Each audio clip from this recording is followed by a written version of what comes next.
to the family of Alex Preddy For what?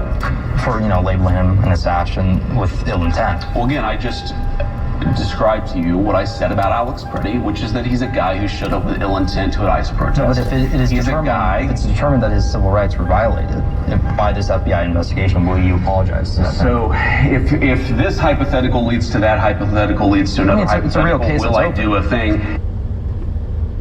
That reporter obviously is a communist. That's not a reporter, that's an apparatchik. An apparatchik who has been trained to do what? To keep the enemy in the moat. That reporter can't have a conversation with the vice president and have the conversation turn into, wait a minute, he was a paid street animal?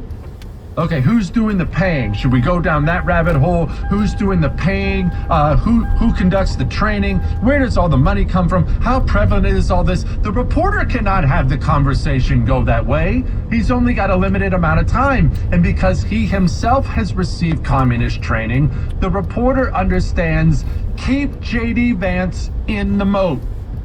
Keep him in the moat. They used to do this to Donald Trump all the time, very successfully in the first term. Trump is way better about it the second term. Very successfully, that we keep Donald Trump in the moat. Chris, grab this if we have it. If not, that's totally fine. How would they do this? They always asked him about white supremacy. Always. So you denounce white supremacists, right? Because a lot of people are saying you're a white supremacist. There are a lot of Nazis. There people are saying it.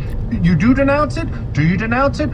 And you would see Trump so exasperated because he couldn't get out of the moat. He wants to talk about something else. He wanted to talk about real issues facing the country. He wanted to talk about this or that or the border or anything. But the communist trained reporters knew they could keep him in the moat. Here it was. You have repeatedly criticized the vice president for not specifically calling out Antifa and other left-wing extremist groups.